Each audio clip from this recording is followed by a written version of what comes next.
2004, two Libyan opponents of Colonel Gaddafi's regime were abducted abroad, then repatriated, imprisoned and tortured. Now, with Gaddafi gone, they are seeking answers. People in power has gained exclusive access to hear their story and investigate claims that the British government was complicit in their rendition.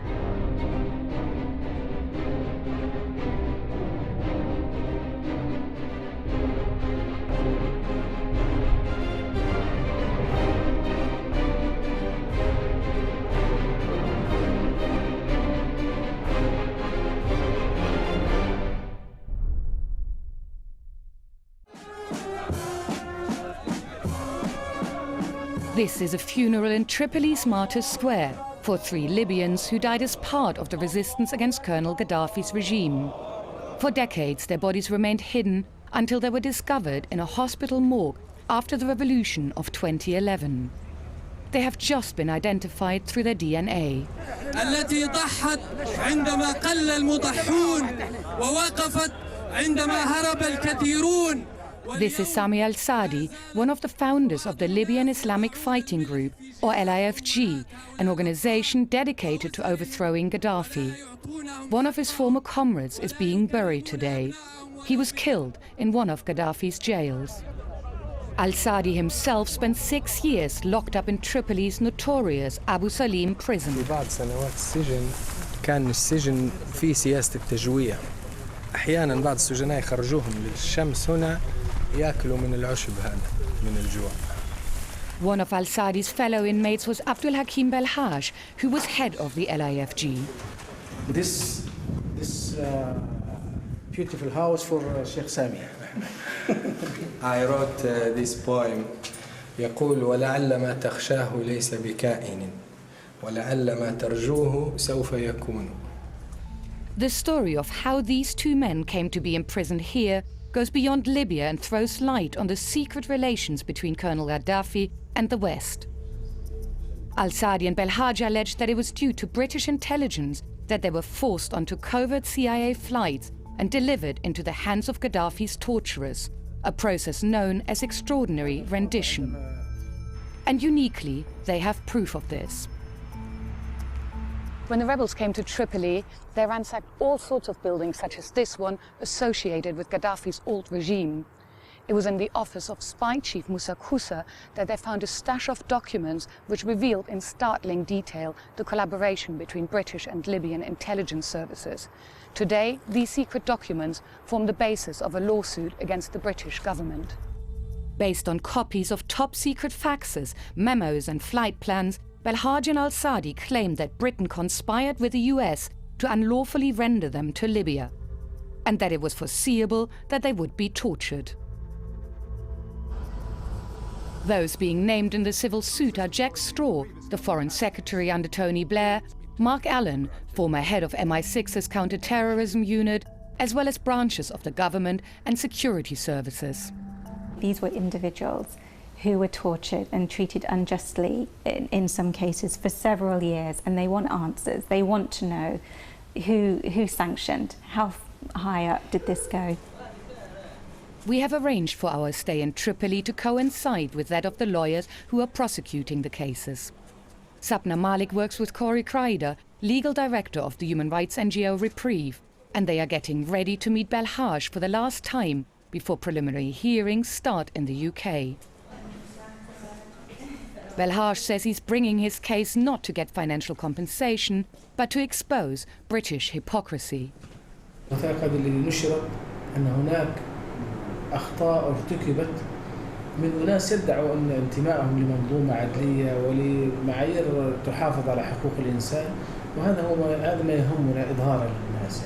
Yes, and we've made that message very clear to the government that the key things that you want are an apology and an admission that wrong was done. And until you get those, you're going to keep pursuing the case. Back in the 90s, both Britain and the LIFG under Belhaj saw Gaddafi as their enemy.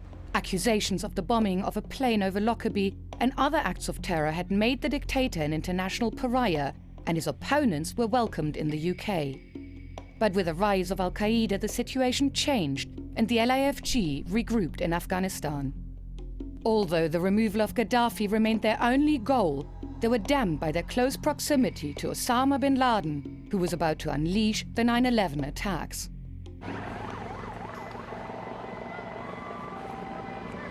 If you were a North African despot, say, like Gaddafi, you were just rubbing your hands with joy because you knew that all you needed to do to get significant Western money, technical support, assistance in oppressing dissidents in your country was just tar them with a brush of affiliation with al-qaeda. Gaddafi seized the chance to rehabilitate himself by offering to destroy his stocks of chemical weapons. In return, the West saw a chance to get involved with Libya's immense oil reserves. It could be a win-win situation for both. The losers were the LIFG, who were banned worldwide as terrorists. When we meet Belhaj again, he completely distances himself from al-qaeda. على العكس تماما، أنا ومجموعة الجماعة الإسلامية المقاتلة لم نكن في يوم من الأيام على وفاق فكري مع تنظيم القاعدة. نحن ندين كل هذه الأعمال سواء كان استهداف المدنيين، استهداف الناس الذين لم يتوجهوا إلينا بحرب ولا بأذى. كان لنا هدف واضح وهو كما أسلفت هو الإطاحة بنظام قذافي وتخليص ليبيا. By 2004, Belhaj was in hiding in China, where he felt he was coming under surveillance. A go-between gave him news that he could seek asylum in the UK. But on their journey to Britain, Belhaj and his wife were detained in Malaysia for having false passports. According to their lawyers, it's here that the secret documents found in Tripoli begin to chart the British government's involvement in their unlawful rendition. Which are the key Tripoli documents that are relevant to your case? Well, those start with what appears to have been a fax sent from the UK intelligence services, which tips off the Libyans that, along with his wife Fatima, Belhaj, who was also known by the pseudonym Abdullah Sadek, was being held in a Malaysian detention centre. Eventually, Belhaj and Fatima were told they could travel to London. But by now, the CIA too had got involved. It's a fax from the CIA to Libyan intelligence which reveals the role the agency is about to play. The fax announces that Belhaj and his pregnant wife Fatima are about to be put on a flight from Malaysia to London, which crucially has a stopover in Thailand. We're planning to arrange to take control of the pair in Bangkok, the Americans write, and place them on our aircraft for a flight to your country. كنت أتألم جدا وخاصة عندما وصلنا إلى المطار حيل بيني وبين زوجتي. دائما التفكير في زوجتي التي كانت في حالة مرضية وكانت تعاني، وعندما رأيت ما رأيت من عملاء CIA من تعذيب وقسوة كنت أتوقع أن يحدث هذا أيضا لزوجتي، فكانت الآلام تتضاعف. At the CIA black site in Bangkok, Belhaj was subjected to interrogation, beatings and sleep deprivation. He takes us to his home to meet his wife and the son with whom she was pregnant during her abduction. This is Fatima's first filmed interview.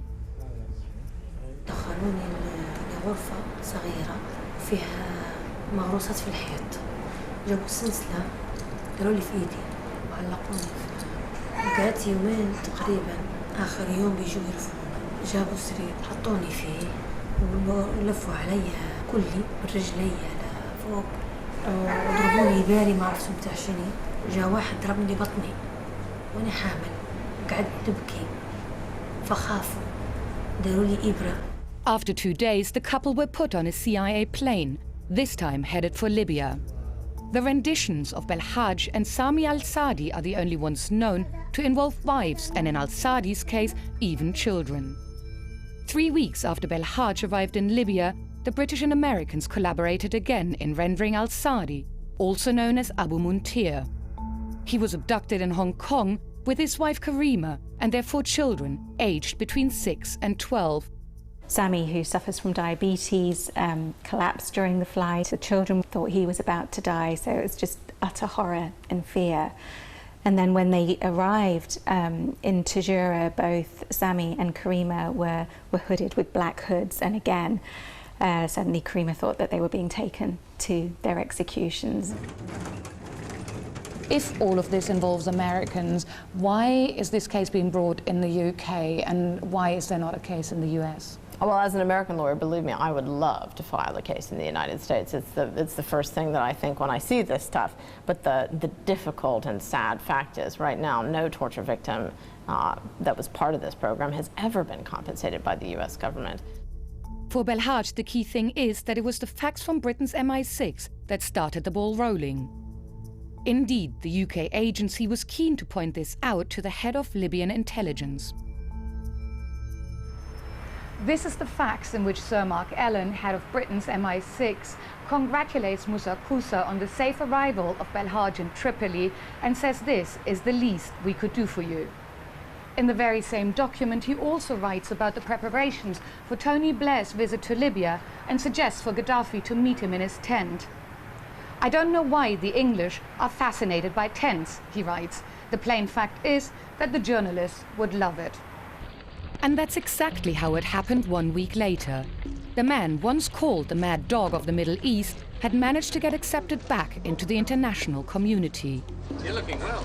On the very day of Blair's visit, Anglo-Dutch Shell announced a $1 billion deal for gas exploration rights.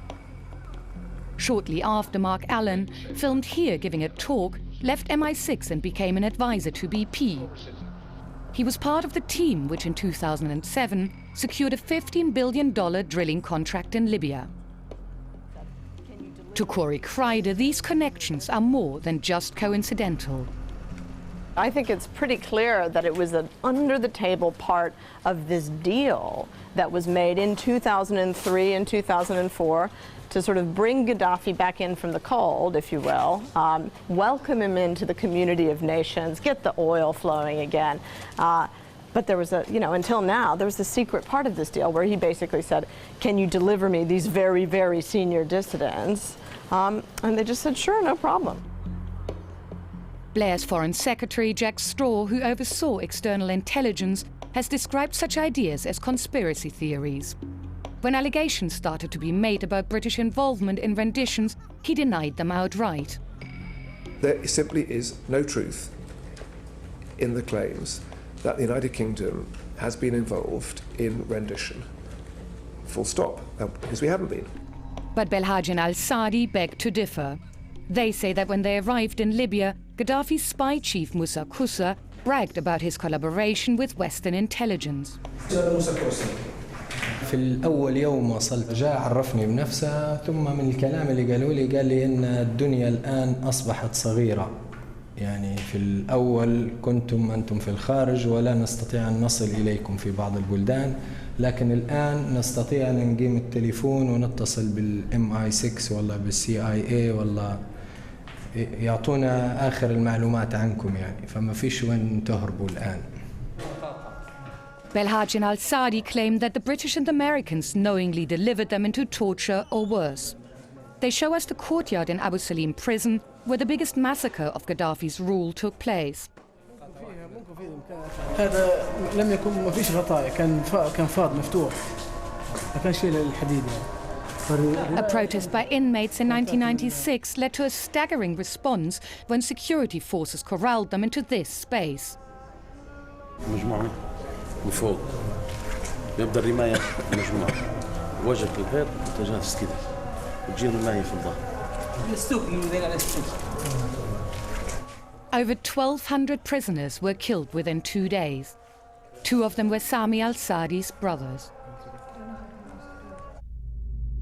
And torture, as seen in this disturbing footage found after Gaddafi's fall, was routine while Belhaj and al-Sadi were inmates. They said Libyan interrogators repeatedly subjected them to similar treatment for information that would link them or others to al-qaeda. They tell us that even foreign agents questioned them, including British ones, who wanted information on dissident Libyans in the UK. On one occasion, Belhaj was left alone with them. أنا استغلت الفرصة وبدأت أشرح لهم واقع السجن بلغة الإشارة. قلت لهم أن في هذا السجن نتعرض إلى تعذيب، إلى ضرب وإلى تعليق. يعني أومأت لهم بيدي أن نعلق هكذا ونحن نعيش في حالة من الضيق. السيدة التي كانت ترأس الفريق قالت لي برأسها أنها فهمت والذي كان إلى جوارها. But nothing changed, and Gaddafi's men continued their interrogations into Belhage's contacts. أحيانا يؤتى لي بمحضر سين وجيم، يعني سؤال وجواب مكتوبة ثم أجبر على التوقيع. كانت تذكر لي أشخاص أو شخصيات أسماء، ويقولون أن هذه الشخصيات قد دعمت بعض الأنشطة المسلحة، وهم أناس ليس لهم علاقة بانتساب لا لتيار ديني ولا لمجرد أناس يعني ربما يكونوا رجال أعمال أو ناس لهم موقف من النظام القذافي.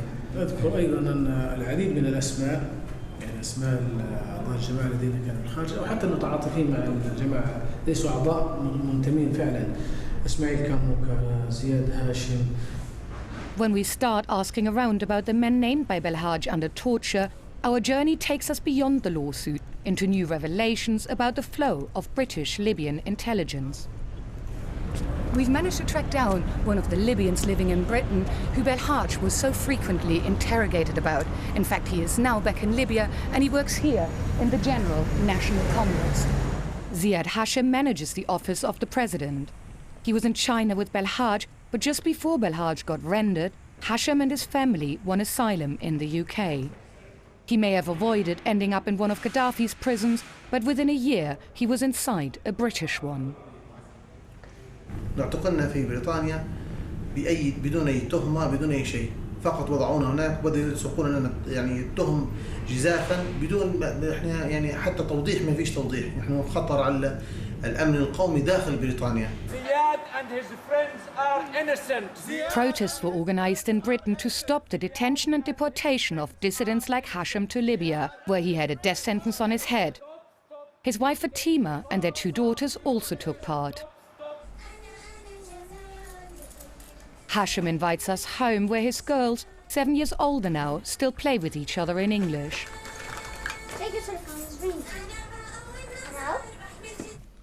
These are cartoons Hashim drew while in prison.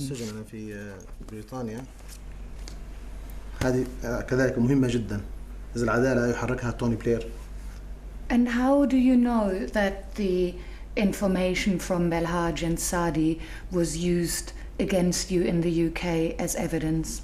يعني جاءت كم مرة يعرضوا عليه في التحقيق داخل لندن من بدكتون جرين ستيشن، فكانوا يحاولوا أن يدينين يعطوني الإدانة يعني بالإرهاب، فأحضروا كل ما عندهم من أوراق، فكانت أوراق كثير من الأوراق كانت مفتوحة، يعني كانت حتى يقول يعني كلام واضح كان يأتي من ليبيا. Hashim says his family were also victims. He was released from prison without charge after 18 months. But for the next 3 years, he was electronically tagged and confined to his home. He says life under one of the UK government's infamous control orders affected the whole family. أكثر شيء كان مزعج كان يدخلون يفتشون البيت في أي وقت شاءوا، أصلا يتخيرون ساعات الليل، ويكون الطرق على الباب طرق شديد جدا، يعني يرعب الأطفال يرعب الزوجة. لما أنت تعرفي إن زوجك مثلا فعل شيء يعاقب عليه، مثلا يحكم عليه مثلا بالسجن لمدة كذا أو كذا، لكن لما يأخذوا مثلا يعني كسروا الأسرة بدون ولا حق، يعني بدون ولا دليل، بدون ولا إشي، يعني فقط secret evidence. فهمتي؟ أصلاً فهم.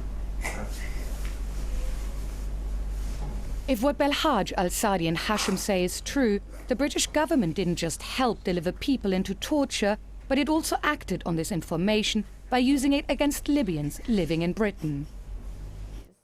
According to Corey Kreider, such a process is bound to deliver flawed intelligence. This is the problem about joining hands with torturers, because you think it is necessary, is that maybe every now and then you get a nugget, but by and large, what you get is false. It's just what somebody had to say to stop somebody beating him up. Meanwhile, in Libya, Belhaj and al-Saadi were sentenced to death for crimes against the state. هذا الزي الأحمر الخاص بالإعدام، المحكوم بالإعدام يلبس هذا الزي، يعني كنا نرتدي بدلتين حمراوين أنا وشيخ سامي يعني. But a reprieve came in 2010 when they were released in return for publicly promising to renounce violence. It was just in time for the revolution that would topple Gaddafi. Sensing the fall of the dictator, Britain turned yet again. Mr. Speaker, it is clear this is an illegitimate regime that has lost the consent of its people. And our message to Colonel Gaddafi is simple: go now. The release of all the political prisoners in Abu Salim was one of the symbolic moments of the revolution. With old LIFG members now entering powerful positions in the government, the West suddenly started trying to patch things up with those they'd rendered, tortured or imprisoned. أول ما صارت أحداث الثورة في اندلعت شرارة 17 فبراير انقلب الموضوع في بريطانيا وبدأت اللهجة تتغير والأسلوب يتغير ويعني حاولوا بقدر الإمكان يتوددوا ويريدون أن يقدموا مساعدات ممكن نعمل الإقامة ويعمل ممكن حتى نعطيك الجنسية وكذا. أنا قلت لهم لا أريد بريطانيا خلاص أنا أريد أمشي لأي مكان. Hashim and other Libyans who say they were persecuted in Britain are now preparing a joint legal action against the UK. In the meantime, the government has settled out of court with Sami al-Sadi for £2.2 million. Why would the British government decide to pay out £2.2 million? Does that not make them look guilty in the eyes of the world? I think it probably does, but it's really a question that you need to put to them. But I would imagine that paying over a sum of that level is not done unless they felt that they were liable. Belhaj and his wife Fatima have refused any settlement. They are asking for symbolic damages of only £1 each from Jack Straw, Mark Allen and the British government.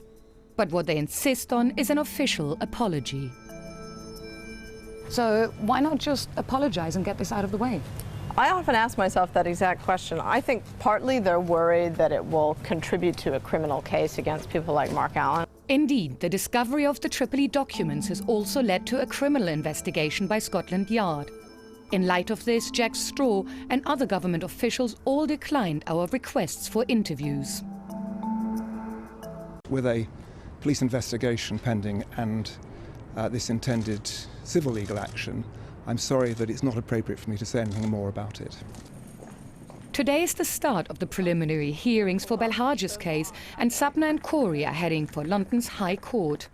They tell us the government has started delaying tactics in order to keep the suit from coming to trial. The government is arguing that the courts shouldn't even deal with the case because the case involves other states as well as the UK. It means that if the UK alone tortured some individuals, the courts can deal with the case. But the moment they become involved with another state, they're arguing it's outside the court's jurisdiction. So it's pretty drastic. So how long are you expecting this case to take? We're talking years rather than months.